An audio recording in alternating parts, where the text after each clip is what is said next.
Talk Radio. This thing right here is for my peoples in the streets.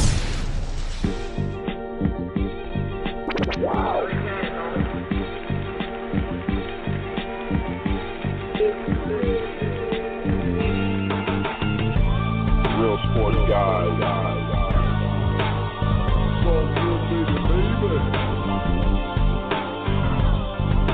You're all right now. It's the Renegade. It's the People's Radio. It's RSG up in your headphones. Allow me to introduce The illustrious Queen Anne Hoop. Marcus the Game Changer. The Seventh Jackson. D. Wils, the ill executive.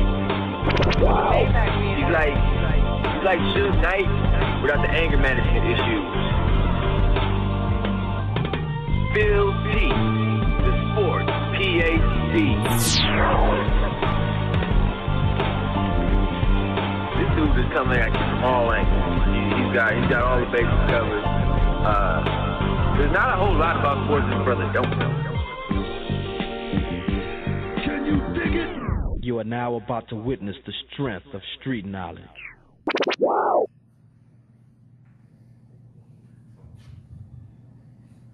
Ladies and gentlemen, welcome to the first live show of the Real Sports Guys. Please welcome your host and RSG co-founder, Devon Wilson!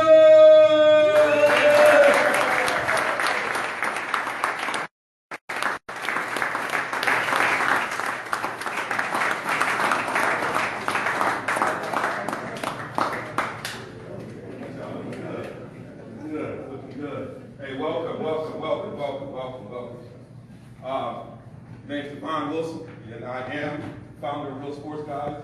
You see this towel? I do podcasts, right? I don't do television. And so I will do my John Thompson. If it's sweating a little bit here, you might see me wiping my brow, just because that's who I am. I represent the big bucks. Welcome to Real Sports Guys. We are a company that looks at the intersection between sports and society. And this is our first Real Sports Guys Live event, and we're happy that you're here. You can't do this without a lot of help. As Esther said, a lot of folks don't want to sign on for the kind of thing we're talking about tonight. And so for you to be here and be part of this conversation is great. We're doing this on Facebook Live, so I want y'all to say hi to everybody streaming in from Facebook. Just say hello, everybody. Hey.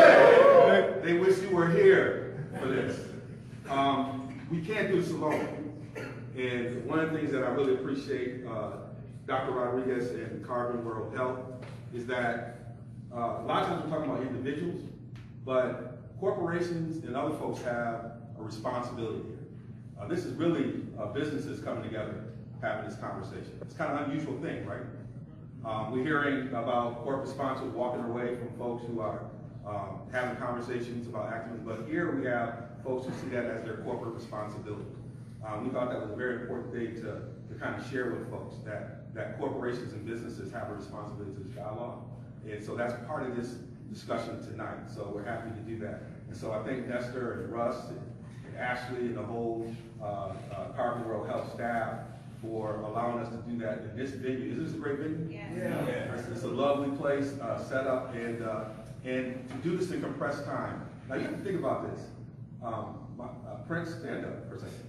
Prince Moody, who is both a Buckeye and a First Badger, graduated from here, and he texted me 2.5 weeks ago. Now, I had talked to him about this concept last year, and I always say if dreams happen, you normally don't get in the timeline you want. Usually I like to do it in 90 minutes, right? But he gave me about 2.5 weeks, but he's an amazing leader in his ability to help organize and support. And these are young athletes. He was a student athlete who saw it as his responsibility to create this opportunity. So, Prince, thank you, brother. It's been great, and I'm glad you're here tonight.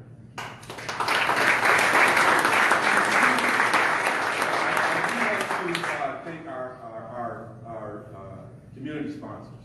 We have the Wisconsin Equity and Inclusion Laboratory, which is housed in the School of Education at the University of Wisconsin-Madison. It's an important partner. In some ways, it's my family.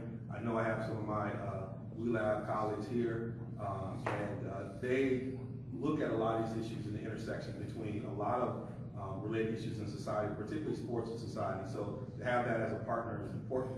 The Urban League, Greater Madison, has been a partner, and Dr. Anthony over there was incredible. The Latino Professional Association has been a partner.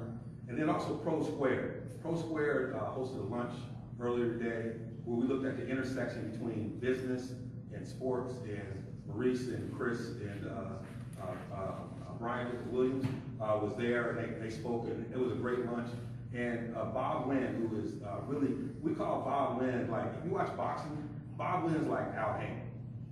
If you're a boxing fan, you know, if you listen to Mayweather at the end of the fight, he'll thank a whole bunch of people, and then he'll say Al Haymon, and then he'll say God. And some of the boxers will say God and Al Haymon. They get the order wrong. Minister Bray would say that. But Al Haymon, what makes him powerful is the fact that he thinks outside the box.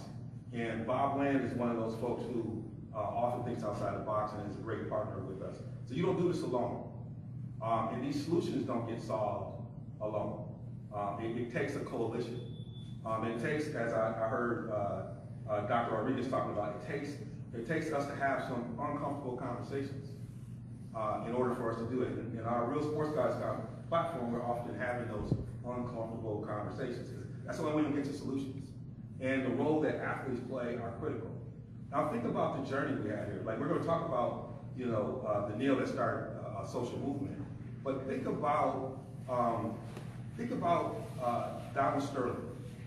I looked that up. That happened not that long ago. It seems like it happened 10 years ago. Think about it. With LeBron and how they reacted in that situation. Think about the Miami Heat wearing the hood.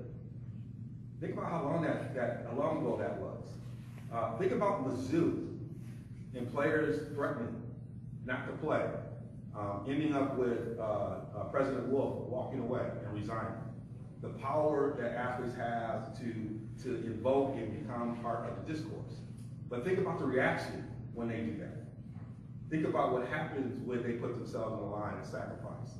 Think about all that they put on and how we react. What is it that causes people to think that these are issues that athletes should not engage in? One of the things I will say is that one of the craziest secrets about college football, in all the conversation about what we can't do, is, and some of us in higher ed understand this, nothing happens without the faculty. Like, you can't change conferences without presidents and provosts actually allowing that to happen. They're never part of the conversation. The head of the NCAA is a former faculty. How many of y'all do that? Not many. And so when we talk about these issues, we have to unpack the systems behind them that allow it to happen, that cause our athletes to be in a position where they don't think they can use their voice. And so that's what this is about tonight. It's about having that kind of conversation. And what's great about this is that in the midst of all this, we're fortunate to have folks who are pioneering and having these conversations. You know, our guests tonight, and before I bring them on, I've had a chance to interact with them in many different ways. Maurice Corrett, I had the opportunity to hear him speak at the Black Male Retreat that's sponsored by the Todd Bell Center at The Ohio State University. It was an incredible message that he gave to the young men during that retreat. The irony of it, I'll probably ask him about it, is on his way to the event, right outside the resort, he got stopped. But when he walked in, he just shed it off and just went in and just did his presentation. And I was just amazed by the way he stayed focused in the moment. And then Chris Borland, who was, I remember I had the opportunity to speak to his commitment class. I told him this on the air last night when we were on our show. And I don't think he even remembered it. So it was Barry Alvarez, then it was Brett Bielema, then I came on. You know, after Brett Bielema, they all stopped listening, so I came in. But they were telling me about this guy, Chris Borland. They're like, you gotta listen to him. He's like, he's going to be an incredible player. So I walked in and looked at him, and you know, he got small in stature. I'm like, this guy, you know, do something. And so I had a chance to watch him his first year. He was, obviously, though he did an incredible job and had an amazing career. But then I got a chance to see him on the other side. I was in a graduate course at the University of Wisconsin-Madison. Faculty member invited me in shortly after he decided to leave the 49ers. And I had a chance to see him in that space and really hear him and think about kind of how he approached his life and how he had grown. And the postgraduate Chris Borland was just incredible, his perspective of the world.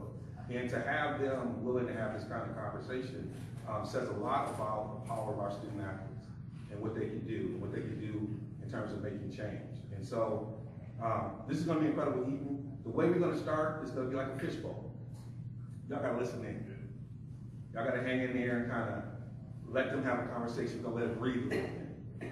And then we hope to engage you in a conversation as we near the end of the program. So, are y'all ready? Yes. Y'all ready? Yeah. We do this different RSG. I got some of my colleagues from ESPN up in here. I love y'all, but we underground. It's the resistance. We do a little bit different up in here. Well, I'm gonna bring to the stage. I'm not gonna spend time talking about their stats. We know they're Big Ten legends, right? We know that. We know they play in the NFL, but they're business leaders, they're activists, they're change agents.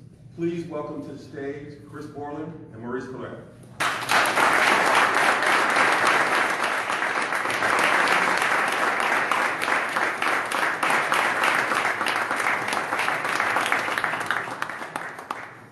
Welcome, gentlemen. Good to be here.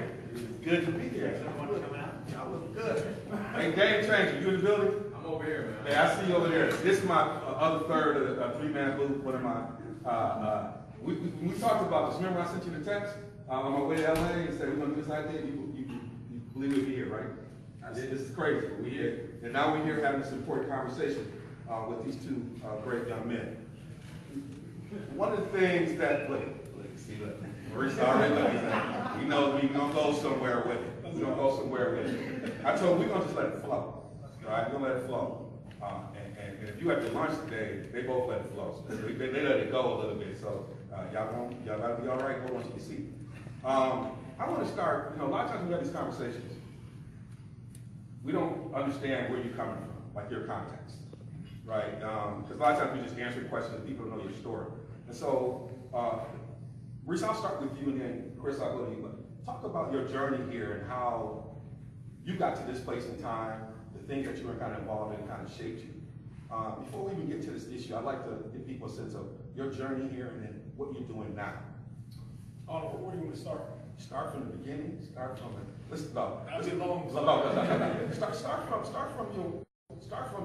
your beginning. Kind of everybody kind of knows the 30 for 30 in terms of what you did at Cloud State.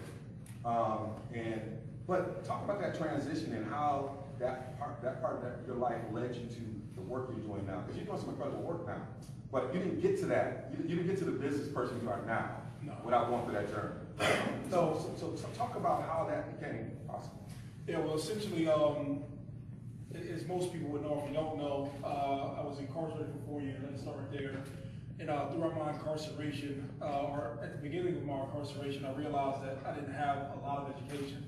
I realized that I had 7.5 years to do in prison, and I knew that at the current state that I was at, that there was no way that I was going to make anything of myself. I had my daughter was 2 weeks when I was incarcerated, or when I first got incarcerated, and just my mind was in shambles. Just had no clue of sort of what I wanted to do or how to figure things out.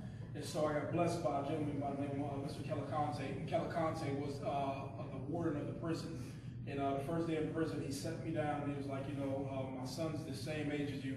And if my son was in a similar situation, I would want him to basically be helped and assisted by somebody. And basically, he was telling me that he was from Sierra Leone, and his father had been the chief of Sierra Leone for like 15 years. And he said in America, when guys get in trouble, you guys throw people away. But in Africa, or where he was from, his father taught that when a guy gets in trouble, you bring him closer, fix him up, prepare him, basically send him back out to the village. So he had offered so much coursework up, and I didn't know at the time it was psychosocial rehabilitative services, working with a bunch of psychosocial and emotional things or ailments that each guy had inside of them that caused them either to have alcohol and drug problems or behavioral problems that essentially led them to prison, which was the same thing in my case. And so we went through the whole spiel of getting me enrolled inside of the coursework inside of prison. Oftentimes people believe that prison is like muscles and people working out and fights and everything like that. And that is a component, but that's not, the totality of prison. There's a rehabilitation part to it. Sorry, I'm not sure what you said. Okay. I'm not sure what they said either. But we heard it. So I just kind of rocked and rolled through prison, beginning to start to go through these courses, start to basically enrich my life, started to shift perspective, started to get more self-awareness, more of a sense of control, started to work on a bunch of cognitive skills to basically do a lot of decision making and problem solving, just a bunch of coursework that they had me take that essentially helped me out. I started to get back into school once I had a better sense of who I was and what I wanted to do with myself. I went back to school inside of prison and started to rock and roll and a bunch of business books, a bunch of stuff from economics. Just started to read from great individuals in general. Just started to read from entrepreneurs. When I was ripping and running the streets, I thought that I just thought that like drug selling and crime was the end all of everything, but I didn't realize that drug selling is like entrepreneurship 101. You're buying and selling something. Bad example, but you know what I'm saying. But the nuts and bolts of buying something and selling it and taking your profit and allocating it back into your business and distributing it to different people and the mechanics of drug selling helped me to understand what business was like, but I didn't realize that there was a skill set and educational components to be thrown on top of that. And so I got out of prison in 4 years. I began to be the guy to teach a lot of the coursework that I was basically being taught to me when I first entered prison. I got out in 2010. I went back to Ohio State. I did some summer school work, and I was broke when I got out of prison. So there was a gentleman by the name of Ted Sunquist, who was the GM for a minor league team in Omaha, Nebraska, called the Omaha Nighthawks. And he said, "Hey, Maurice, would you like to come back out and try out for our football team?" So I said, "Of course. I'm broke. I could just see if I could squeeze anything out of my body." And I went out there for 2 years. And I was able to make myself some money. But when I was in prison, I never formulated a plan to basically be an athlete. It was all to be an entrepreneur. And I wanted to initially get into senior care services. I studied about 3 years, adult daycare, senior transportation, in both medicated and non-medicated adult assisted living, I'm sorry. And so my whole thing was like, hey, we don't have spring football in the state of Ohio. I'm pretty sure we don't have it in Wisconsin. And I said, hey, I'll bring spring football to Ohio for youth league coaches, and I can teach different measurables and teach personal development, since that's what kind of helped me out when I was in prison. And I said, if I can merge these two and teach the actual game of football and teach the coaches and create a league, I can generate myself some money, create a service, and basically kind of get on my feet. And so I wasn't in Ohio, I was in Omaha. And so people kind of took to it, and we grew from like 25 kids all over 380. And so we were kind of rocking and rolling and doing good business, and I had money coming in, and life started to feel good. But in the mid-season or June or July of 2012, the football league that I was playing in shut down, and I was on probation in Ohio for 5 years, so I was required to come back to the state of Ohio, and just kind of like shifted my whole life. In 30 days, they said, hey, you have to get out of our state. So I wasn't real nervous. I had a couple dollars saved up, put in the process of me transitioning back to Ohio. They had came out to ESPN had contacted me and said, hey, we've kind of been seeing from afar from what you've been doing with your life, including shooting 30 for 30. And I didn't know what a 30 for 30 was at the time. And so essentially, at first they wanted to talk about football, and I had no interest. I was like, hey, man, I don't want to talk about football. Football is like a window in my life. Obviously, everybody knows me from it, but I don't want to do that. And I rejected it, and then they came back with a different set of directors who didn't know anything about football, but just knew more about storytelling, and they let those guys pitch sort of their idea to me. And if you do get a chance to watch it, it's called Youngstown Boys, and it has more to do about relationships and the development of your life from relationships, and how these choices and decisions play from basically who you're kind of partnered with, in living your life. And so the film came out December 2013, I believe.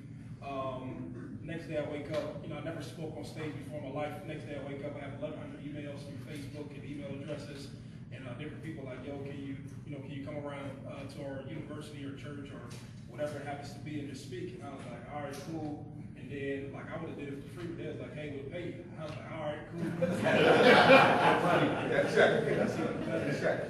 I never heard of somebody pay you to come and speak. I was like, all right, cool. And so I traveled, and I probably went to about 150 cities over 3 years, and I always say that because I paid the taxes, you know, that hurt. Paid a whole lot of money, and the next thing you know, I was traveling so much that I wasn't spending any money. That was a good thing about it. And so after a while, I said, hey man, I can't keep on doing this. You know, I'll spend a week away at a time, 2 weeks away at a time. My little girl was growing up, and she was like, you know, rapidly getting grown up fast. So I said, okay, I have ideas that I have worked on paper outside of what we were doing. And I said, man, if I just take and implement some of what I was doing, or some of the thoughts that I had in finance, my own ideas, you know, I'll be cool. And like I'm a serial entrepreneur. I believe in like the serial entrepreneur world. And so the first thing I started off with transportation. The transportation Prince was there throughout the whole time. I've already seen a lot of it. And I told Prince, like, hey, I want to get into transportation. And these guys kind of look like I was crazy. And I was like, all right, cool. You know, and I was like, so I started in transportation. I got to 11 trucks. And I said, okay, well, what is something else that build the cash flow? And I started to grab rental properties and fix them up. I flipped some houses. I held on to some of them. And I started cash flow from a real estate standpoint. I got my MBE in the process of doing this all, and I got into packaging. I ended up doing about $3 million in packaging and Cardinal Health. And so I started rocking and rolling from that standpoint, but I had money coming in and things were solid, but I used to ask myself, you know, like how can I do more of this in a technical fashion? And I was actually speaking at an event in Ohio, and there was a gentleman who said, hey Maurice, you know, come to my event. So I went to his event, make a long story short, after the event, he started to teach some of the coursework that I learned in prison. And there was like coursework, and he had me sitting in the class, and I was like, hey, man, I can teach that right now to these students. And he was like, go ahead. You know, he thought I was messing around with him. I can teach the whole coursework that he did because he had the program in prison for 3 years. And I was like, man, what do you have? And he said, I have a behavioral health agency. I didn't know what a behavioral health agency was at the time. And so essentially, I was like, man, this is the vehicle that I basically wanted to take my ideas through, because I would go everywhere and I would talk to a bunch of college kids and high school kids around the world, and they would ask, you know, how do you go from here to there? There's not like one conversation you have. There's like a constant development and constant process that you put in place, socially, psychologically, emotion that you kind of put together and pair it with an education to kind of get kids and adults ultimately to where they want to be. And essentially, I started myself a behavioral health agency. I got CARFA accredited. It took me a year-long process to get CARFA accredited. It was a long, strenuous process.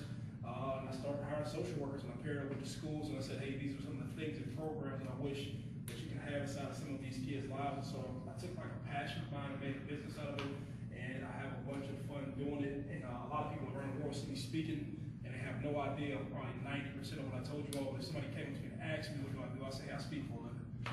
That's like the easy thing to understand. You know, everything else sounds like a jumble. But that's all part of what I do. You know what I'm saying?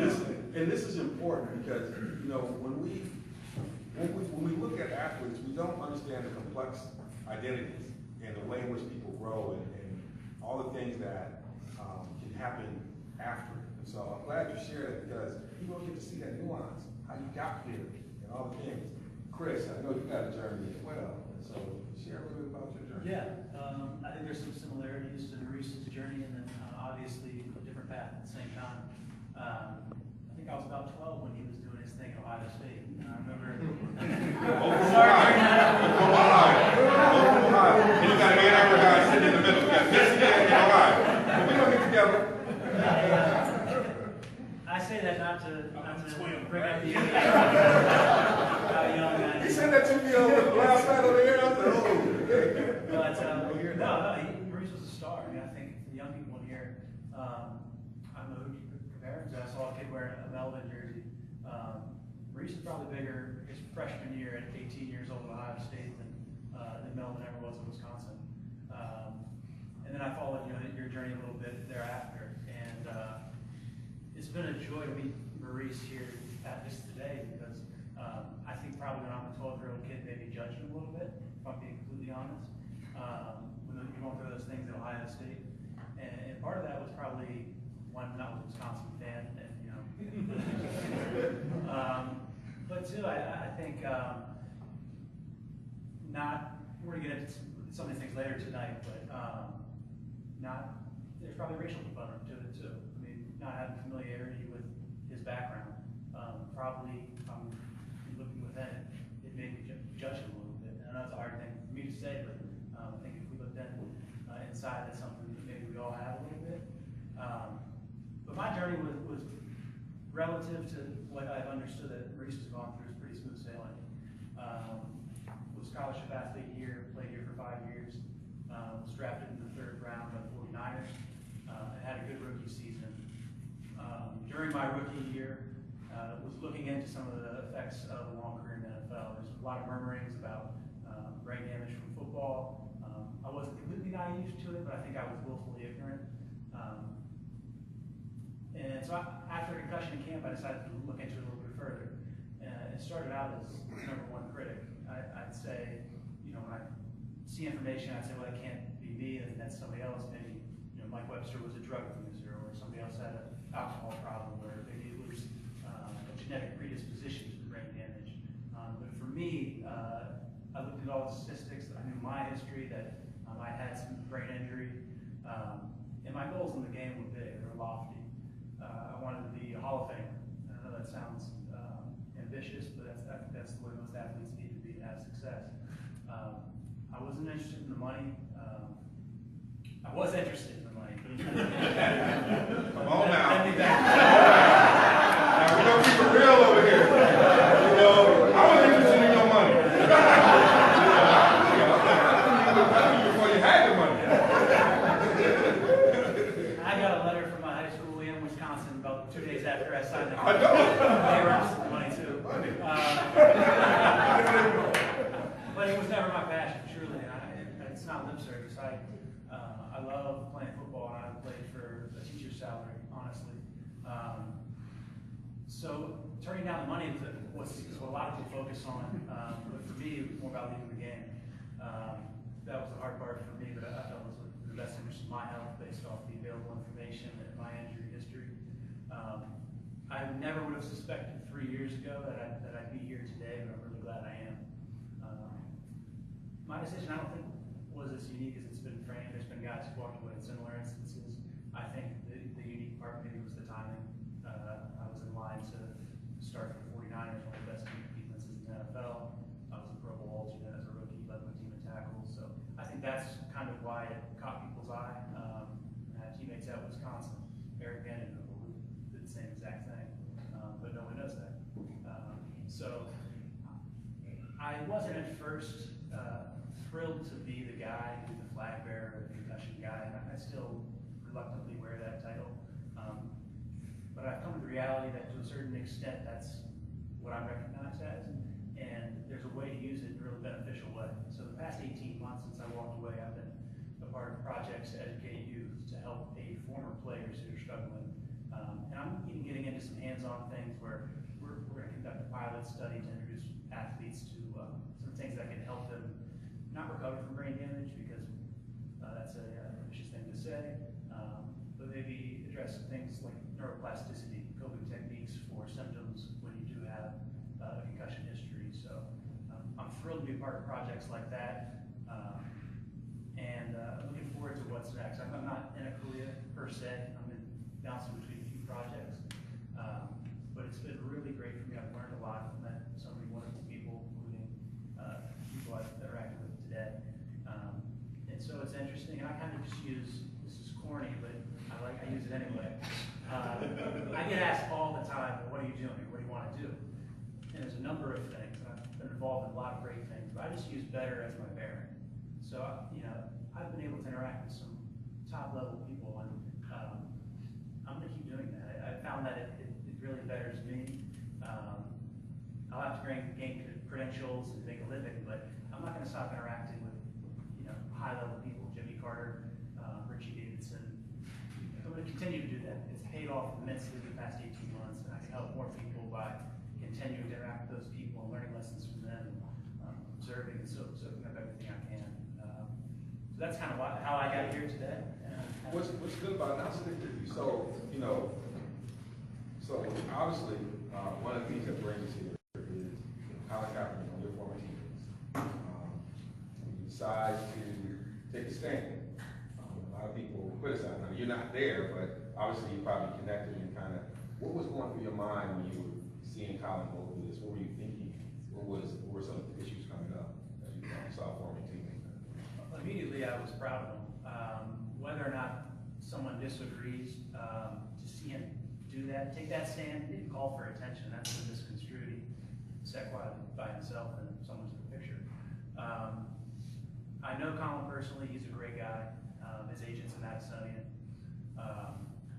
And it's clear, knowing him and knowing Dr. Harry Edwards, who's a consultant for the 49ers, that it's a well thought out, researched, clear stance that he's put his money behind. He's taken a stance, and you have to admire that, whether or not you agree with the method, which I think is used as a red herring oftentimes. The purpose of kneeling during the anthem is to make people think. So the method is intended to incite a reaction. And I've had a 6-hour conversation with my brother about this, and he's in the military, he teaches leadership at West Point, and we talk about it. So everybody's initial reaction, and a lot of frankly, the discourse on ESPN on Twitter is pretty low level. I think they pander to the middle ground to beneath. No offense to ESPN colleagues here, but shows like where two guys get on a dais and just yell at each other about the topic they made up. I don't know if that touches on something like caps, with the appropriate tact or nuance, because there's a lot of levels. It shouldn't be cast as just this binary discussion of whether you're pro-military or you're pro-black. That's absurd. There's veterans for Kaepernick. That's what my brother and I got into right away, is that people will focus on the kneeling during the anthem. If you disagree with it, great, but fine. And then just get by right away. And why is he taking that stance? And that's when you really delve into the conversation, because when you stay on that first surface level, I don't know if we reveal anything. I don't know if we begin to talk about things that can be solved. It's just people that encamp themselves and are just going to yell at one another from across the stage. And it debases the conversation. It quickly devolves into something simpler than it really is. And it's a roundabout way to say I'm proud of the cap, and I stand by him. If I was still playing, I'd find a way to show my support. Bruce, why don't you weigh in terms of your thoughts as you, I know you're in circles, and as you were seeing unpacking for Cap, what was coming to mind? Yeah, it's pretty much the same, kind of the same vein of him. But when I seen it, I viewed nothing more just his way of expressing how he felt, and that was his way of sort of doing his part per se with the platform we had. And when he put the money behind his cause or what he was doing to raise awareness, it was like that's how he does what he does. And I guess I didn't go as deep as everybody else. Excuse me, I dropped some coffee on him, sorry. I guess I didn't go in China like going this big witch hunt because like we actually do work with kids back in my hometown, and like we choose to fight the same things on the issues that he's fighting or raising awareness with by working with the individuals that basically people are trying to save. And like you have different people who play different roles. Some people raise awareness, some people protest, some people do work with the kids, some people do something all with the benefit of trying to assist a certain group of people. Our role is helping to build social skills. Our role is to helping build self-awareness, self-confidence, employable skills, and so on and so forth. And so I didn't view it as anything other than that's his way of expressing himself and how he feels and what he's going to do with his time and his energy. Just as you have anybody who happens to be a part of any mission, football team, you have water boy who plays his role and have people who sell the tickets, people who usher people in and sit down, and so on and so forth. And so that was like the extent of it. I didn't get real deep and philosophical and have like drawn out conversations. That's probably most of the time about myself, so I would have been talking to myself. What's doing that? I don't know. I think even still, just like you say, the media, they'll get on the trivia train.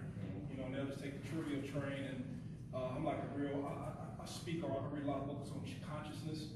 There's a large band of people in America in general who just love to engage in trivial nonsense, hence the TV shows that are on TV in America that are trivial. I don't mean to bash any show in particular or anything like that, but just some of the most popular stuff is just like trivial. Like has no base, it's not thought-provoking. So I think a lot of people they'll put volume on those trivial situations and make them a lot bigger than what they were. Like you said, I don't think Cap intended for it to be like kind of like even he said, like he took a seat, somebody took a picture, didn't became a thing. You know, it wasn't like he ran out to the 50-yard line and was like, yo, you know what I'm saying? You know, he did what he did. And so, you know, more power to him. I'm excited to see him get a chance to start this week. You know, and I don't look forward to anything other than the post-game interview, right? So you know, he'll have something to say, right? That's right. So That's right. I'll be tuned in for that because there'll be a lot of questions, and I'm rooting for him to do well because then he'll be like, his confidence will be like 50. Yes, yes. And but it's all good. You know, everybody does whatever they do in a different way to express how they feel towards any social issue. And so, whether it's for black rights, white rights, poor rights, human rights, homeless rights, like you have anything that you want to do to express yourself, to exercise your opinion on whatever it is you stand for. Like that's cool. That's America. You know, that's all he said. That's America. So you can't knock anybody for doing it, but I definitely understand why he's doing it. I think everybody here can see in America some of the stuff that's going on in regards to black people and getting murdered by police and the awareness that he's trying to raise. And if you didn't see it, you're a fool. Or not, I'm gonna say that. That's the wrong thing to say. What you gonna say? No, so you gotta be accurate. You gotta be careful when you use your words. Yes. You're not paying attention to TV if you don't understand what he's protesting in regards to people getting killed for no reason. Let's not blur a bunch of other situations into it to say, I understand why he's protesting, and if you want to talk about that, let's talk about that. But if we don't, you know, then let's not get into it. So there's an underbelly in here, right? There's this idea of what we expect athletes to do, right? He's a backup quarterback, right? There's a way in which we package our sports entertainment, right? And we get a little uncomfortable with that. And that doesn't start when you line up in the NFL. That starts much earlier in terms of how we define our appeal for athletes, right? And the way they can get into activism. Let's unpack that, you know, because some of the reaction to him is, I just want my, like you said, we just want my MTV, right? I just want my football, right? And that's got some undertones to it. And I know y'all been thinking about that, right? So yeah. What's the undertone to our athletes being activists? I would speak to that, and it's more or less when you hear the commentary, it's more just like stay in your place and just be an actor. You know, don't have an opinion. And you know, I guess the part where I feel different, I feel funny when I hear a white person say, "Just play football." You know, as if like that's the only thing that he can do, as if he doesn't have to have an opinion. And oftentimes you're not supposed to be a thinker. You're not, you know, you're supposed to like, hey, collect your millions of dollars. But it's no different than them. You're supposed, if you're a professional athlete, you're supposed to care about the money and the prestige of that position, and that's supposed to be it. As if you don't live in America or have a voice towards anything else. And that's the undertone I see. It's like, you know, just kind of like stay in your place, and it becomes. It turns into a racial thing when it often seems like you're like somebody telling you to put you in your place. And that's my sort of deal. I caught like some waves with some feelings, and you hear commentary, people on the radio or people on TV speaking about it, and those things come up. I don't try to entertain too much because you can think about you can get caught up thinking about something over and over and over again, and it pisses you off. You know, you get to think about something that has nothing to do with you directly at that moment. And it pisses you off, so I don't choose to try to harp on it. But I don't know, you feel it. You know, it's more like, you know, you're back a quarterback, like why are you doing that? You don't have the right or the privilege to do that, as if like you have to be a starting quarterback in the NFL for an NFL team to have an opinion on something. You know what I'm saying? And I don't know. You know, that's sort of like my thoughts on that. I don't know if he wants to go in further. Yeah, I'd say, you know, specifically I agree with that. And then from a broader sense, you'll often hear people say keep politics out of sports. There's probably no better incubator for political discussion than a football locker room. I mean, you got guys from the hood, you got guys from the sticks, white, black, big, small, smart, dumb, Republican, progressive, everything in between, Jewish, atheist, Christian, Catholic, Muslim. It's contained with 85 to 105 guys in college. That's no better space to have these discussions. the door. Guys come in with, at 18, they come into college with experience, whether they know it or not, they've experienced the political process. So I think it's healthy. I think it's good. I think it should be celebrated. I don't think we should shy away from the difficult conversation. So difficult conversations. Earlier, we had a really good conversation around the origin of this. So we talked a little bit about college athletics. You remember talking about Kaepernick. There's a larger space in there. I know, Maurice, you talked a lot about the way in which certain athletes have different experience. We talked a little bit about black athletes, particularly in revenue-generating sports. And I want you maybe, some people here weren't there, but I think you laid out some really important issues around, because I think part of developing activism is kind of just, it's a developmental process. You need to see Kaepernick kind of going through that process. Where he was 3 months ago versus where he is now, it's kind of a developmental process that you go through to kind of understand your platform. But if we're thinking about those Missouri players, right? You talked about your comments, and they thought about shutting things down, right? I said, if all black athletes in Division I programs in the NFL decide to take the next 3 weeks off, we might shut down states. Like, the economic impact would just be powerful, right? Those young men, in the face of everything, said they weren't gonna play. Right, so something activated them to be able to do that, right? When you think about how they're conditioned in football. So you were talking about the way in which black athletes are conditioned in college in ways that aren't true for other folks. Can you elaborate on that for folks who didn't hear your earlier comments? I guess to set context. Set context, I want to make sure you set context. We'll give you a little time to breathe. There we go. We end up against a break. No, so what we were talking about, Prince brought me here, right? So for those who don't know Prince is like my brother from another mother. That's right. And we always talk about just enhancing the experience of a lot of young black athletes. When you think of college sports, and you think about just so much, you think about a lot of black athletes who come from inner city programs who seem to not get the full experience from the collegiate system after they're done playing sports. And I'm only talking from personal experience myself. And I talked about how a lot of athletes, I'm not sure if everybody understands, but your entry point or your entry level GPA, your test scores are a lot different than your normal students. Most students at Ohio State have to have like a 27 or a 28 to enter as an athlete. I think it's like a 17 on your ACT. And so when you come in, you go on campus, you're academically unprepared. There's no coursework for you. There's nothing that enhances your experience. There's nothing that pushes you or that's putting you on the track to basically gain employable skills or do anything from an academic standpoint to enhance your life. You're basically put on the track to basically be shuffled through the system. But while you're shuffled through the system, the football team or the basketball team that take you, and they'll squeeze out every ounce of you from an athletic standpoint, running, jumping, catching balls, dunking balls, shooting three-pointers, playing on the practice squad, so on and so forth, and you generate millions of dollars. And one part that pissed me off, and I'm like, if these guys are generating so many millions, and everybody understands that these guys aren't academically prepared, why don't we do enough to create programming, because they do it at the high school level with individualized educational programs to accommodate people who are not on the appropriate academic track, to tailor what it is that we're doing to basically develop these guys intellectually, knowing that these guys generate millions of dollars.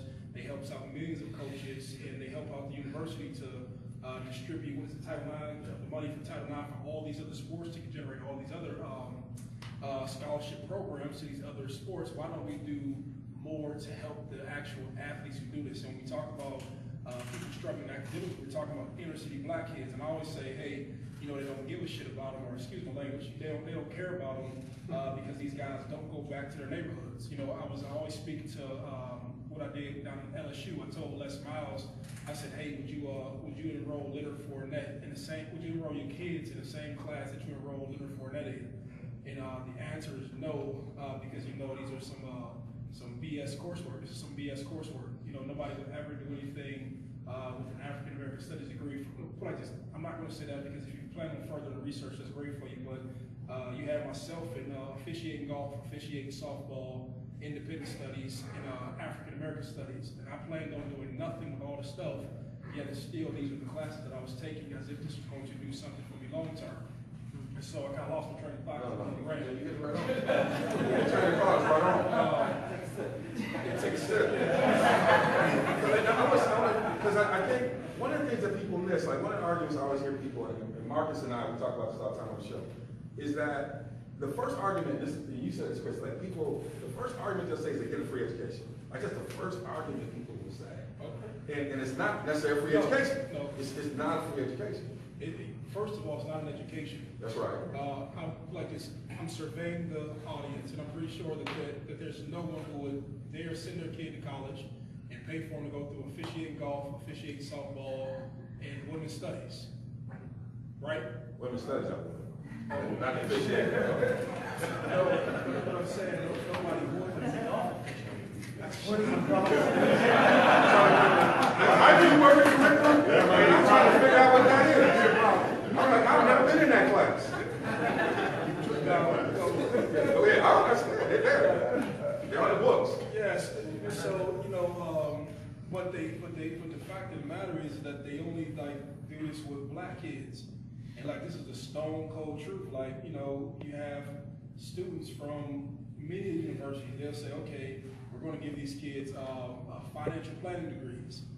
These kids can't count to 5. These kids can barely read. These kids, these are not kids that you would let control your books if you're an adult. You know what I'm saying? But it makes these kids feel good, and their parents are undereducated, or they have a mother and a bunch of aunts and a bunch of cousins who see the kid grow up and he'll get a degree, a piece of paper from the university, and they can hang it on the mantle and they can show off to their friends that my baby graduated college and he has a bunch of $300 rings and a bunch of jogging suits, but it doesn't mean shit. And this is the cold hard truth of it. This is the fact of the matter. And these kids, after they're done playing football, they have nothing to do. They don't have any employable skills. These kids can't communicate very well. They're lazy. For the most part, they have no ambition when it comes to putting their lives together. And in my personal case, that led to a lot of depression, led to a lot of stress, led to a lot of anxiety, because I thought that the dream that I was being sold in the front half, I was supposed to have so much more. I thought I was supposed to have so much more of an experience on the front end, and I thought that I would have so much support from these people who promised me all these things, who I helped generate money for. We generated $100 million in 4 months when we had won the national championship, and when it was time to call somebody just to say, hey, I need some direction, I didn't have a soul. You know what I'm saying? So, and I'm just a popular person speaking to a lot of people's experiences. I can show you all a text message from a guy earlier.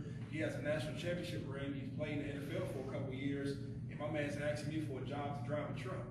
Nothing wrong with driving the truck, but that's not the track that he's supposed to be on because he just has no clue of what to do with his life. He has no clue of what to do with his life. Like Reese, I don't know what to do. And I'm not saying everybody has to have a savior plan, but let's put as much money and effort into development of putting the right people around these kids that we do with putting in new squat racks and new bench presses and new aquatic tubs to get your legs back together. And no offense to this facility, this is cool. We got a doctor over there. We got a doctor over there. We got a person education.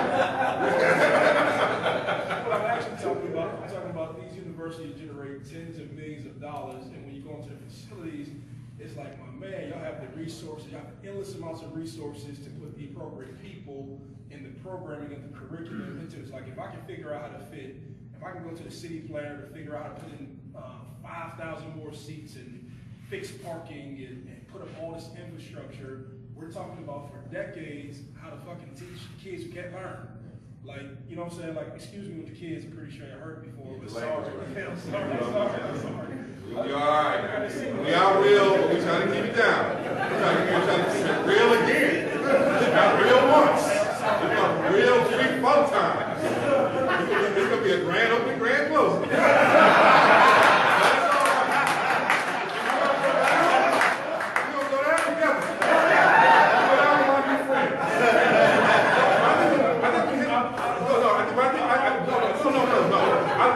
I love you. So I love it because the passion you're showing is real. And this is the thing that I'm going to put some context in this because I have another hat. So I see the stuff behind the scenes.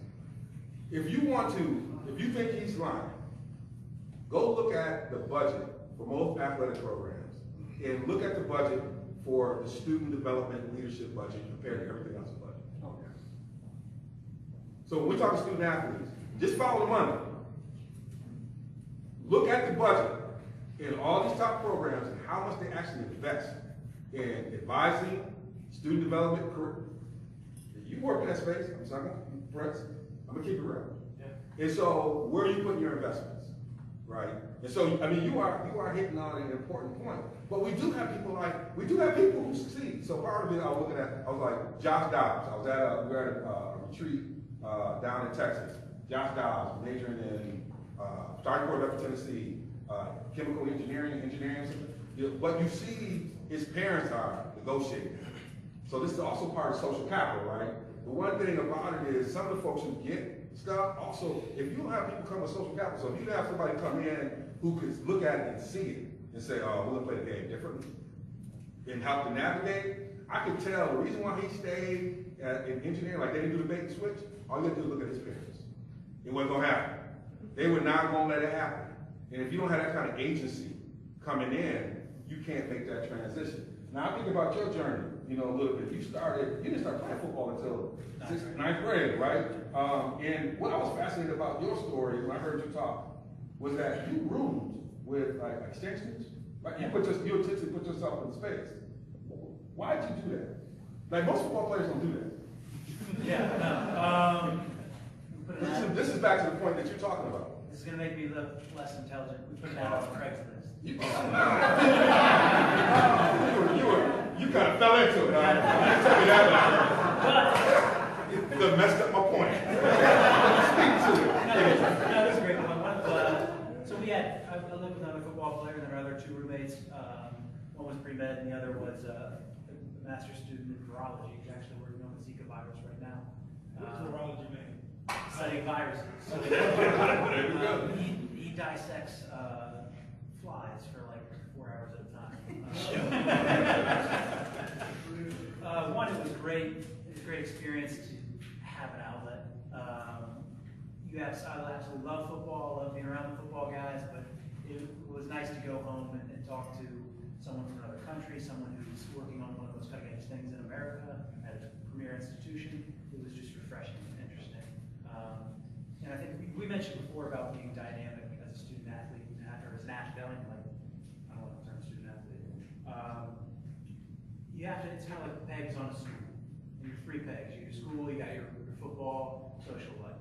If you only have those 3 pegs, and Maurice, you can know, if football gets kicked out and school is wobbly to begin with, the stool will fall. So I try to have relationships all over campus. Prince was a role model of mine when I was a freshman because I got in and they're talking about this guy named Prince. And cool name, I've known a couple Princes. And I think where is he? Can't sing. I was thinking, where's Prince? It's my first summer in Madison. I'm really toeing the line as a small little white linebacker from Ohio. I want to make the team. And I think everything's mandatory. Summer workouts are voluntary, but they're mandatory. And Prince isn't there. And he was on an archaeological dig in the Middle East. And I thought, that's right. I'm going to tie my ship to Prince's. I want to watch how he handles his business, and 18-year-old freshmen see what Prince does, because that type of character, that type of person who's doing that, and to do that, you probably had to go to coach, you probably had to explain it to him. I'm sure he didn't want you to go. But I think it's important to be dynamic, because no sport lasts forever, particularly football. The average career for running back is 3 years. And then what are you going to do with the next 60 years of your life? So that's something I was conscientious of in college and worked on, and it's made my transition smooth. Not easy, but smooth. One thing I appreciate that you did tonight is because it speaks to agency, right? Particularly when we're talking about issues around race, and important for white folks to be engaged in that conversation. And can you talk a little bit about strategies? And you talk about your battles and families, right? You talk about your brother. How does that role happen? And given that so many football players, like you are battling, you're working out together, I was most concerned by some of the athletes who were teammates who rejected white athletes, but did come up with solutions. So like I didn't like the fact that Cap was They're kneeling there, but they didn't acknowledge that the issue is bad. So you talked about that. So how does allyship work? How do you push that in the context of athletes? So that you're able, you said you follow friends, but like now that you know, how do you become an ally? I think you have to just empathize and put yourself, I mean, it's an old adage, just put yourself in someone else's shoes. And I was telling Maurice backstage, I had a unique experience for a suburban kid. When I was in 4th through 7th grade, I was the one white kid on an all-black inner city basketball team. And it sounds trivial, maybe just a basketball, but it was profound to me.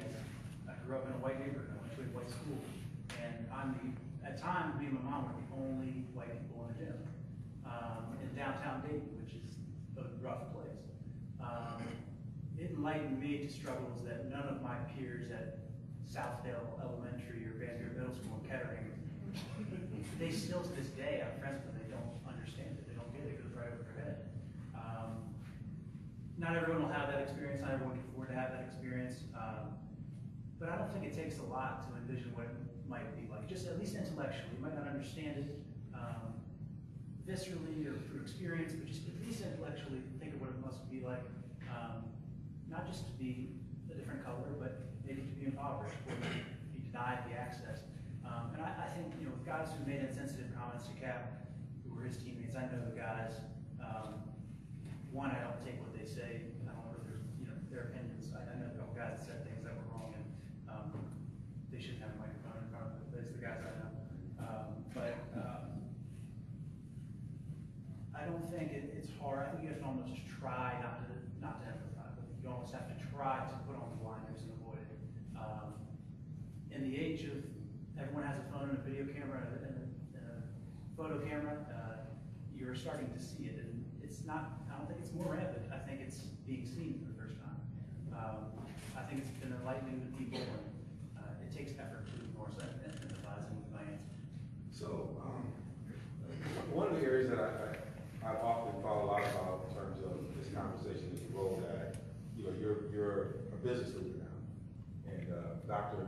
Rodriguez talked a little bit about that, and you have a brand in terms of how you can leverage. And one of the things I think has been powerful about the way this has been happening is the way in which some of these folks have been leveraging their economic power.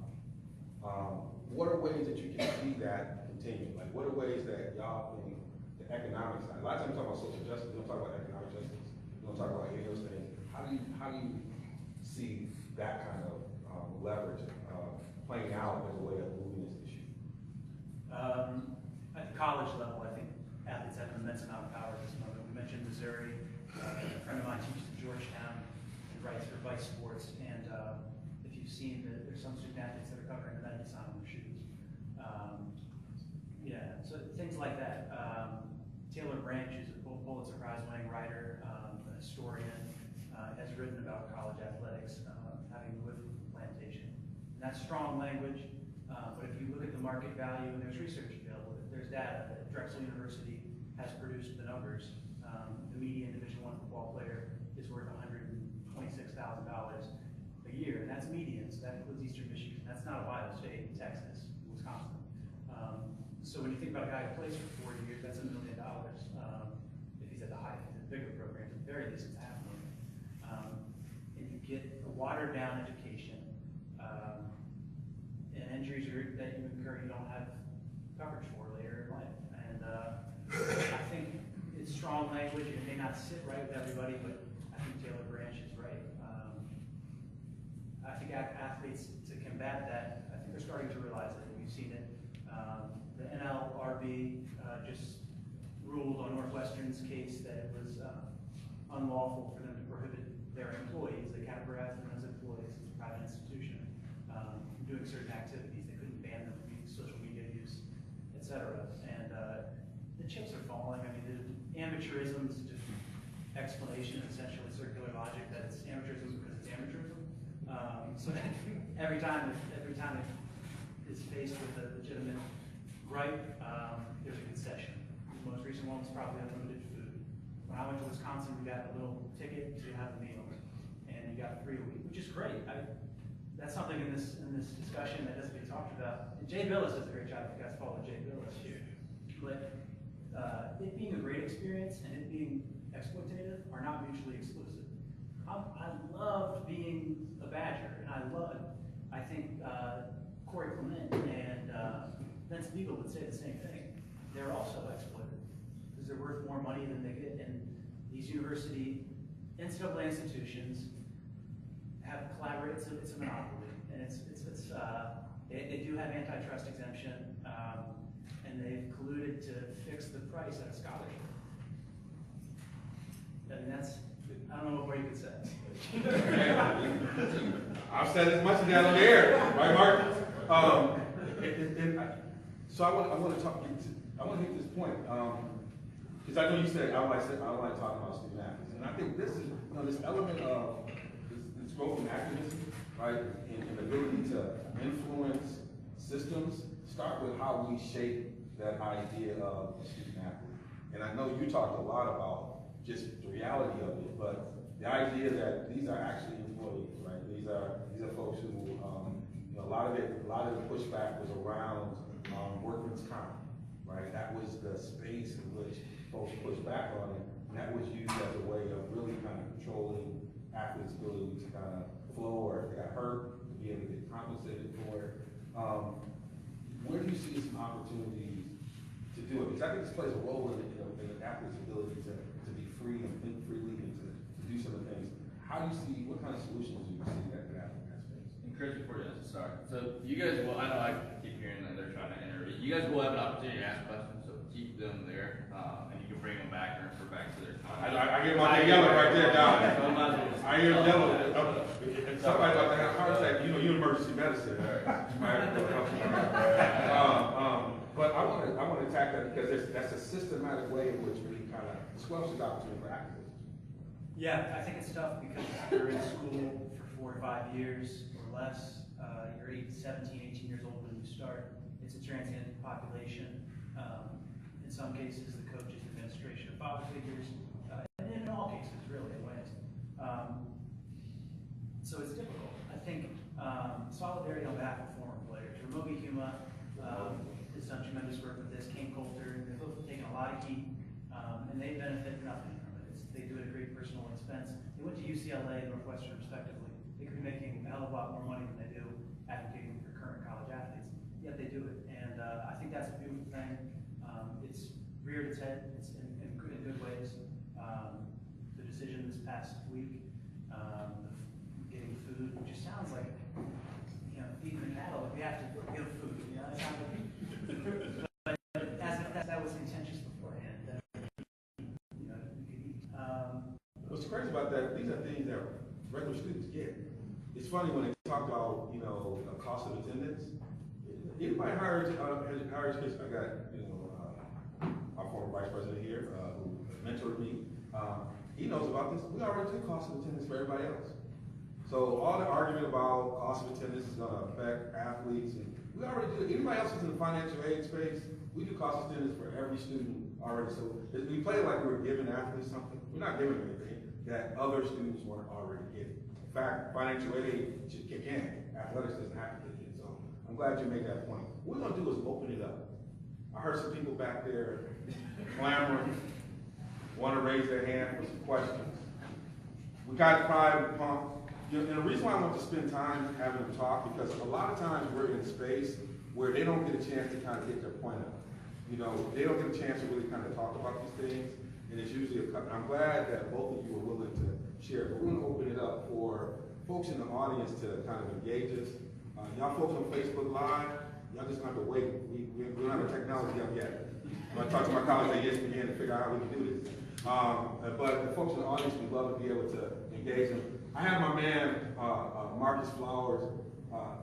I want to say that this is, when you talk about the image of a student athlete, what you do beyond it, incredible family name here in Madison, but what he's done beyond and being on with RSG is incredible. So Marcus is going to be, I think he has the mic, and we'll be soliciting questions back there so that folks can ask questions, because we need to record all this, so make sure you're speaking to mic. And then we'll have Chris and Maurice answer questions. So anybody have a question that they want to engage in here?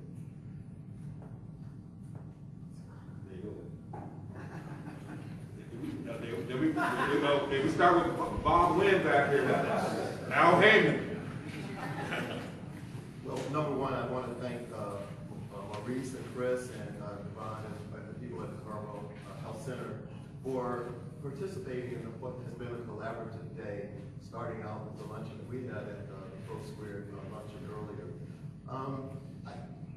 You came so fast to me that I don't have my question totally formulated, except that what I'm interested in is the further integration of athletes into the space of deep financial literacy. Because of where they're headed, it's really not appropriate to expose them to the kind of money that the professionals make without a full understanding that income is not the same thing as wealth.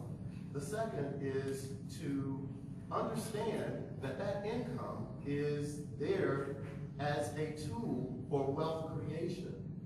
With the idea, as Chris alluded to, Dayton is like every other inner city where there are very deep needs. And how can we develop the type of collaborative that takes these resources in a way that gets them deployed more to help the people that need the help? And I think that with more athletes and entertainers going through that progression in a very ordered, chronological way, can be a real supplemental answer to some of the solutions that are needed on the other end. So I'm just interested if you could comment on that. I'm sorry if I missed some of the comments that may have been made along those lines, but that's extremely important. There's a huge disconnect. The very location of the setting where we're talking right now versus more integration with some of the sports complex suggests that there is a separation. I guess I'll try to get with the answer. So I think, one of the things, I'll frame it like this. I was in a class with some student athletes.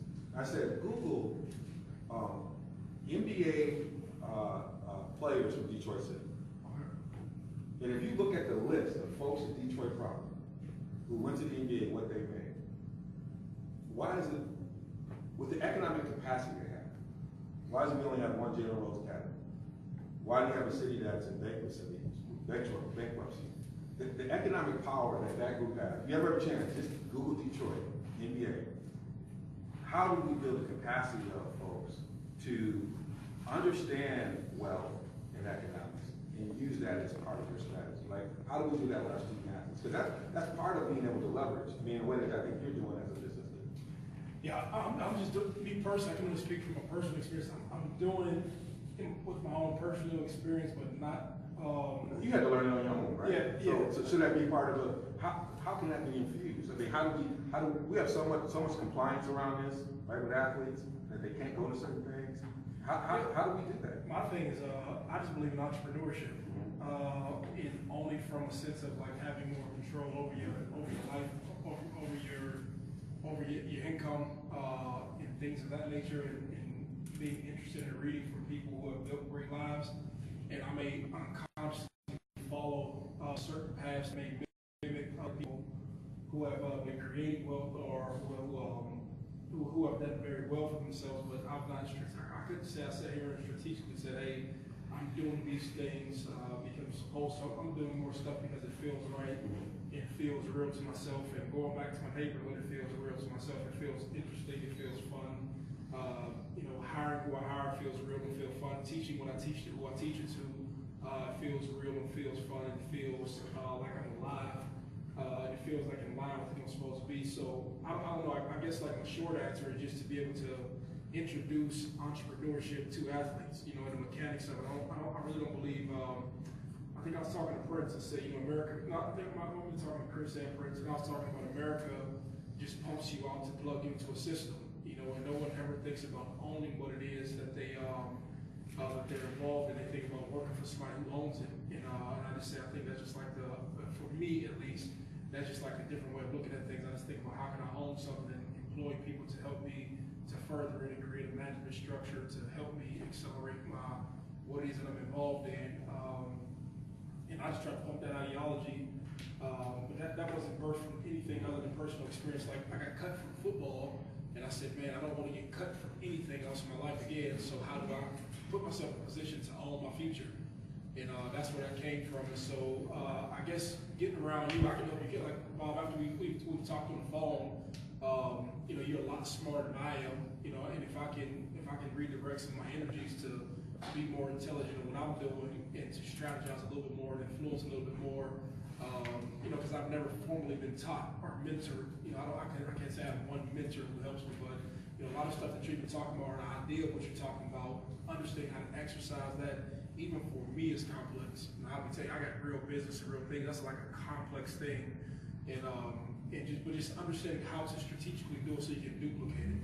You know, I'm interested in learning because, you know, I'm not, by any means, I'm thinking anybody spends time around, I'm not racist, biased, or anything, but I know where there's a need for people to learn, to educate themselves, to take more control of their lives, and I know it starts with economics and education and things of that nature. Essentially, the reason I'm doing some of the work that I'm doing is for those reasons, to educate, to teach self-control, and to teach economics to those who don't necessarily get that sort of academia or that experience in their settings. And I know he had something.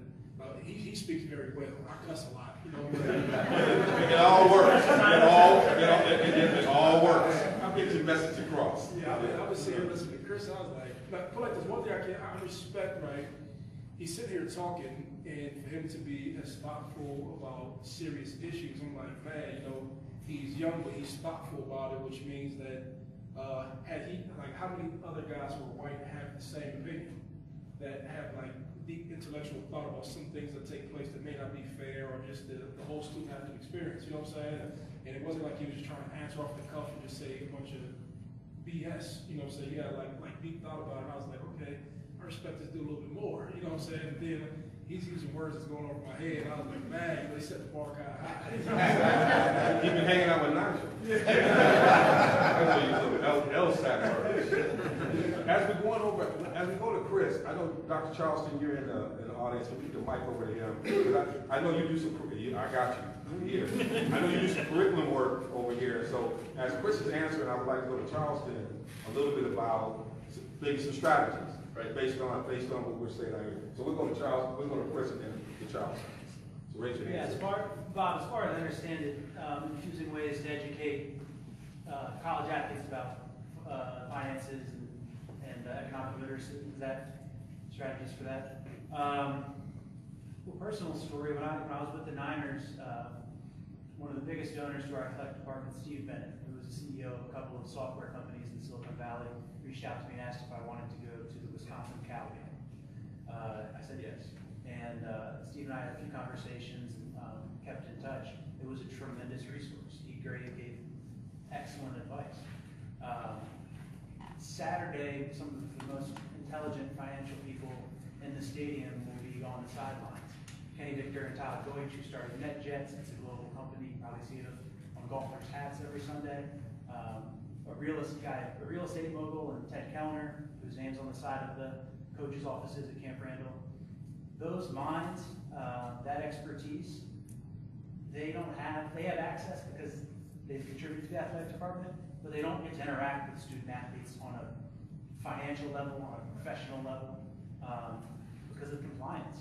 And I think it's truly ridiculous that an athlete, I invited an athlete today to our luncheon, and he can't go have lunch with Kenny Victor. Kenny's staying in Hotel Red. Leon and I were going to meet and just hang out. I'm not allowed to buy him anything, but he and Kenny should have a conversation. That would be huge, but it's illegal. I don't know. We have to change those things so we can actually do what we're planning to do for these kids who make millions for the university. Dr. LeVar Charleston, I know you've been working on this on the curriculum standpoint. No, it's really interesting. I appreciate you guys sort of sharing your words of wisdom. A lot of the work that we do at the university, the Beyond the Game program, it's really about sort of instilling this idea of self-agency with the students, sort of getting them to own their own developmental processes. But the difficulty lies in something that similar to what I talked about earlier, and similar to what Chris Gordon was talking about now, is sort of these what I call structural impediments, and sort of getting students to realize their potential. So this is a slightly different angle of the question that I have for you guys, because again, this Beyond the Game program is sort of set up where we have professionals like these guys come up and talk about the sports, talk about life after the sport. We have curriculum, credit-bearing coursework that deals with student identity development, navigating intersecting identities, infusing the athletic identity with race, gender, sexuality, etc. And we have what we call sort of this passports to success, and Prince was in when we developed this together before he left and betrayed us to Ohio State. And the whole idea of this passport piece is to get students sort of experience and exposed to elements or ideas or groups or talks or presentations that are outside of athletics that they may be interested in. The whole idea is getting them to sort of take this self-agency because of the difficulty as it relates to all of these sort of impediments that come against, and sort of get them to experience it outside of the athletic department. What's been very interesting in hearing you guys all day today is sort of the powerful mouthpieces that you have. So I'm wondering, because us academics, I'm a social scientist, and we presented stuff to NCAA, and they've acted interested in, and it's just been difficult to sort of break this sort of space and getting them to realize that these things are significant issues that affect our student athletes, and primarily our Black male student athletes. The agency that you guys, and the sort of the wisdom that you guys, I'm wondering, how can we capitalize on that in some way to be a mouthpiece for sort of these governing bodies, the NCAA or particular student athlete departments or what have you, because your stories are compelling. They're very real. I mean, Maurice, your experiences, Chris, your experiences, and the reality that as an athlete, you will be forced to retire, whether it's today or tomorrow or in 10 years. And sort of that's the whole preparation piece. How can we sort of leverage sort of the wisdom in your guys' experience to these sort of governing bodies? Because they don't listen to us academics. And so, go ahead. Oh, I got a swift answer. It's kind of what you said earlier. It sounds far-fetched to some people, but the way to gain control, put the ball back into your court, is if you had one accord, just everybody sit out. There's no better way to get everybody's attention if you just had all the way across the board, just guys, not say for 3 weeks, just have them sit out until we change what's going on. When you stop the flow of money, and I was just in Missouri's case, when you stop the flow of money through yourself, it has to be like radical. I'm gonna sit out, I'll get out of school, I'll get off the program, I'm not doing anything, I don't care about going to class, fail if you want to, fail the entire system. I guarantee you at that point, they will have any conversation you want to. Because you're stopping the flow of money from not just your sport, your education, but to all these other scholarships you fund, and so much business and so much everything. And then at that point, you say, okay, let's have a fair conversation. And you have to have somebody who represents the athletes, but they have to be intelligent, they have to be like, people who have an opinion. I have an opinion, but I'm not the person you want to sit down and negotiate. I'm serious. I like you though. But I just want to have a strong opinion. I said, hey man, Chris, articulate it.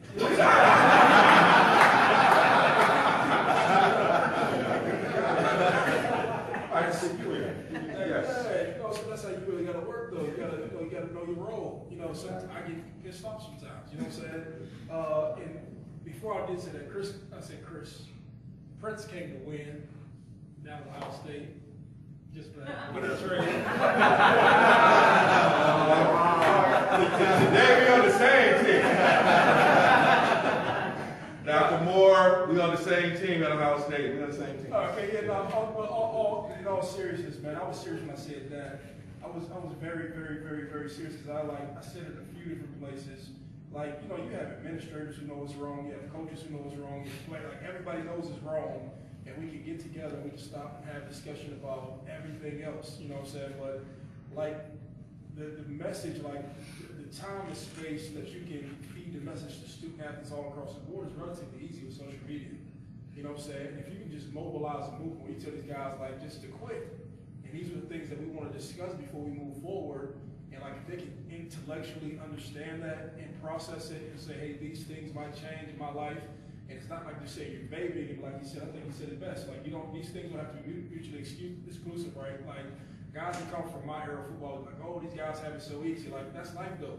The people in front of you keep pushing the envelope for people to have it better. You know what I'm saying? And of course, these guys want to get more uniforms and sneakers and money and things like that, but you keep progressing. Like, you don't have to oppress student athletes just because, like, they're student athletes. Okay, these guys help to generate a lot of money. Anywhere that you help to generate a lot of money, even people within our company, if you help to generate a lot of money, you're rewarded.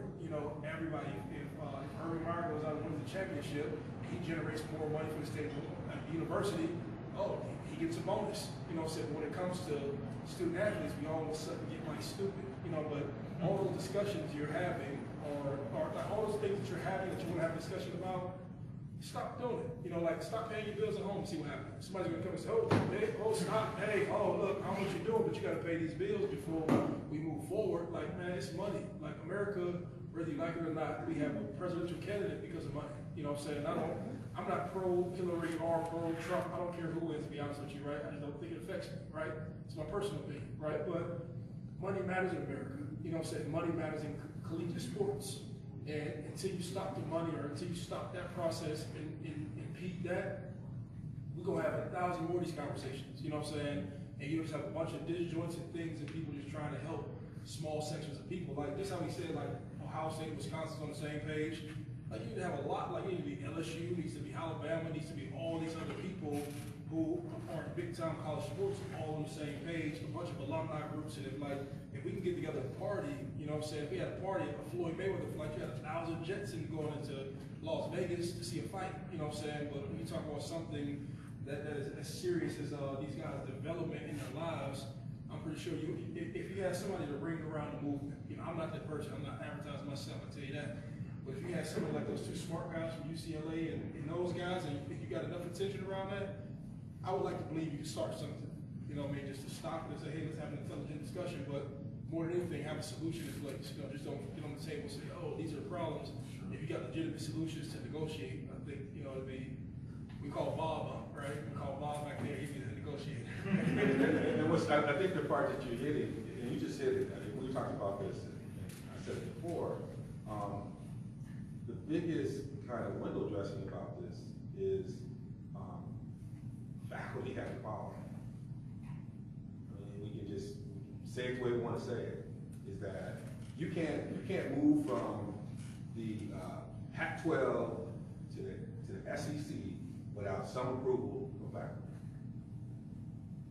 Chancellors, provosts, and those kind of things. And so there are some systems in there that we just have to understand how athletes can impact that. But there's some people who have to be at the table for these kind of changes. But the reason why this is important is because that's why we react to cap the way we react. Like, all these things that are not in place, when you get a cap, you shock that he actually leveraging his student side, right? We say they're student athletes, so when he starts activating his student side, we all want to just kind of get back in the corner. And so, the part he's activating is that part that was an intellectual development, right? That we said that they're supposed to be getting. And then we kind of get comfortable because we were on this athletic side. And so I think these systems are very important because you would have more caps. You would have more people if they were freeing themselves in terms of understanding the situation. Any other questions? So it's just, along so I've been in academics, right? I Yes, you did. Growing up from the inner city, I'm a doctor, now living in Madison, Wisconsin. If you would have told me from South Central to Madison, Wisconsin, I would have said there's no way. But now I'm here, and there's this concept of selling out, right? Whether it's in sports, whether it's in an organization, particularly in a team sport, where it's the locker room, right? I was a soccer player in college, we keep it in the locker room. Don't step out of line because you're selling out the whole team, you're putting the whole team in jeopardy. And we try to bring a lot of athletes today, and the response was like, no, I'm not willing to put myself up there because I'm going to lose X, Y, and Z. And we're talking about in college, right? We talked about the education. Remember I said earlier, you knew the class was going to be easy. How many athletes were in that class? Because our excuse, 30 of us were good in this class.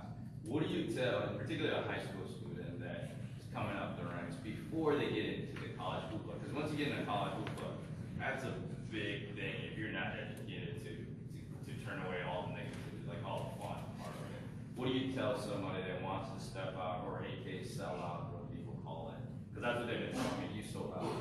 You're no longer part of UW, you sold out of what our consequence was. Why sold out? Because I saw there was a problem. And I wanted to address them differently. What would you tell a high school student before they get to the college level to think, maybe seek out or change before they get in that, you get overwhelmed with all everything, especially small kid, right? If you get a small town, go to a big university, you get a lot of trouble. I used to see in the limelight. We see that at UCLA all the time. The athletes were now celebrities instantly because they're Hollywood. They're hanging out. I mean, you spoke about that, right?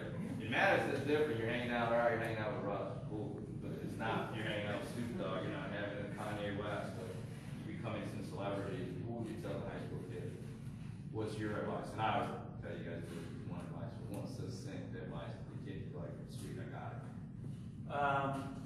I think there's the difference between reputation and character. And then just being real. If you take an unpopular stance, you'll probably be lonely. I mean, it'll just be hard. But if it's something you believe in, and you've researched it, and you've done your legwork, you're going to be able to live with yourself a lot easier than guys that do what's popular and take the easy way out. And that's simple. It's much easier said than done, particularly for a 17-year-old kid, 18-year-old kid. But hopefully, if he or she has the support, do what you believe is right. Yeah, I think for me, it's kind of like, I wouldn't say that same space, but it sounds so cliche, but be real with yourself. You know, oftentimes, like, you'll not be real with yourself. No matter what you're doing in life, you'll feel very uncomfortable until you move forward. And I always tell, like, hey, I'd rather have you feel uncomfortable and me be honest with myself with who I am and what I want to believe in and how I basically want to live my life and be comfortable with that person. And it's a teachable moment when we talking about courage. You know, this is what courage feels like. I don't think we often, you know, like, you don't suppress that feeling and that development or that unfolding of yourself to sort of fit in. You know, you just explain how that looks. You know, if you suppress what you feel and you suppress how you your opinion on something, like, that's going to surface in other areas of your life. You're going to condition yourself to suppress sort of your feelings, and you're not going to be who you're ultimately supposed to be. And it's a lot of stuff that's been tough in my life personally, standing up and to let myself unfold. But like, I think with any person, the struggle of pain or the struggle of whatever you're going through on the other side of it, if you can kind of survive through it, get through it, there's a blessing sort of waiting for you in some capacity. You know, that has to deal more with faith. You know what I'm saying? So like, just intertwining spiritual principles and personal principles and sort of intertwine all that stuff in life. And you know, every kid's not going to explain it. They're not going to understand it. You know, and there's so many factors that play into it. And that's what I was talking about. There's not just like everybody in here, everybody starts their questions out like, what is one conversation I can have with somebody? And I say, like, that's the wrong premise. Like, you shouldn't start off right there, because no one would come in here and say, okay, what's the one conversation I can have with my kids to raise them? Like, nobody says there's one conversation to have with them. There's just like a constant lifelong development, but all question structures to student athletes should not be like, what is one conversation, or what is one thing you can say? It should be like, you know, what experience or what relationship can I create with this person to develop? You know what I'm saying? No different than when you're raising a child. When you come into somebody's life, it's not just for a moment. So like, okay, how can what the time that I have with this person, how can I stretch this out and create an experience? And so I think if you just change the question in the approach, I think it's different. You know what I'm saying? I don't know if that makes sense though. No, it does. And I think that's what a lot of, it was interesting. We reached out to a lot of high school, and Thursday I played on Saturdays or something, or Fridays in LA, but here Thursdays, there's a lot of games going on today for whatever reason. But a lot of the kids, they're having these discussions in high school because they're seeing the athletes doing it, but they don't know what to do. Then they also have the parent influence, right? I want to step out, but my mom doesn't let me, my dad doesn't let me. They're this, they're this. So they're getting some of what they're going to get in college to some degree, but they want to voice out, right? I mean, you think about social media, it's the young people. I have my younger sister here, I'm like, get social media carbon out. They have all kinds of things up. I'm like, oh, you can do that? And they're like, yeah. So they're out there and viewing it, and they want to do a voice, but they're struggling. One, how do I sell out in a team effort? Because we're taught in sports, you're a team. Don't let anything out of the locker room, right? If you want to voice an opinion, think of your team. If one of your teammates is pissed off at you, you messed up the dynamics of the team. But now, you get that gradient, how do you step out? And I think that those are the things where a lot of people are saying it's one program, one conference, one event, which with us, when we talked to Devon about the series, I told him, yeah, if we do this, it can't be a one-time thing. Because I was tired of going to a one-time diversity conference. We're not going to solve it. I know it is. We get deep into this. Now it's pushing through. We hurt some people's heads. I'm seeing some head hurting up here. We get there. What's interesting about that is we even see the same controls in high schools, right? So we see in principals, we see in superintendents, doing some of the same things we see in athletic programs and coaches. Like, so you see that same control around the student athlete experience even at a high school level. And so part of, and the reason I'm unpacking this is that, you know, where are these controls coming from, right? And a lot of you saying fear, it's all getting kind of framed in this idea of, you know, teamwork, patriotism. My question is, can you be an activist and a patriot? Like, can you do that? I'm gonna get real. Can you? Sure. In many cases, that's what patriotism is. But that's not being framed, right? It's not being framed that way, right? Right. Yeah, I think having a different opinion or being an individual doesn't mean you're not a part of the team. I mean, I think they can coexist and they should. Greg Popovich, most successful NBA basketball coach, encourages all of his players to have opinions. Bring your whole self and just throw it in the pot and make it work. I think you run into some trouble when you suppress opinions or say, you know, we all have to be the same. Yeah, you have to be on the same page. I think it's a beautiful thing. I had teammates that I loved or trusted that I disagreed with about everything, but we went out and were great teammates. Yeah, so, no, I think it's, I don't think it's counter to a team. I think that's the beauty of the team. Vince Lombardi, you know, when the Packers went south, he's Italian and it gets pretty dark in hotels with let players in. And he said, all right, we're not staying at the hotel.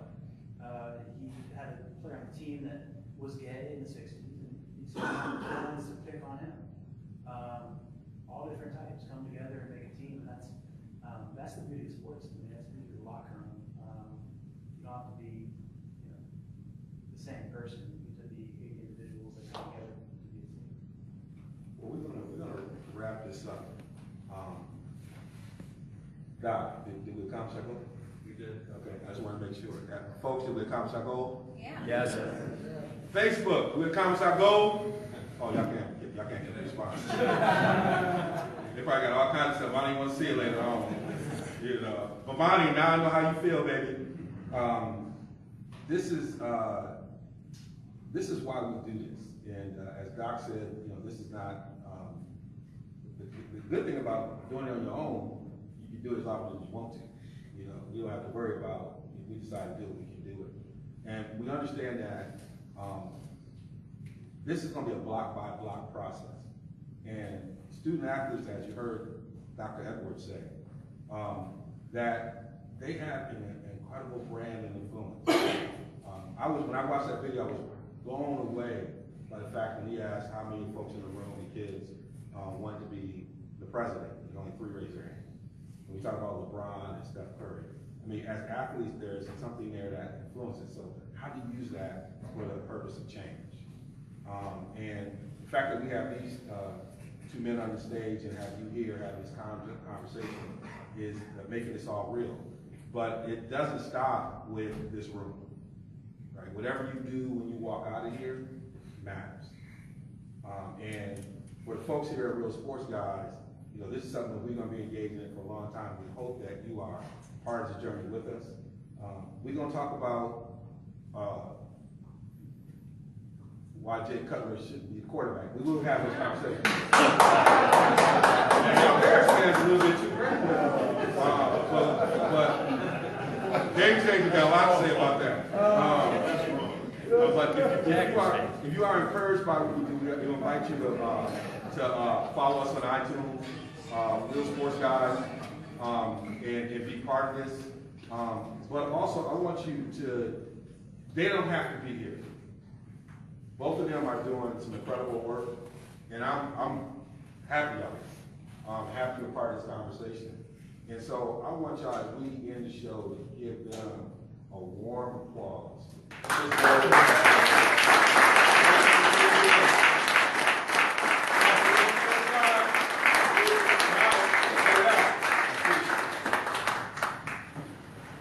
know most of you guys, some of you guys didn't get me. I did ask them before they were willing to take pictures. I know it's kind of.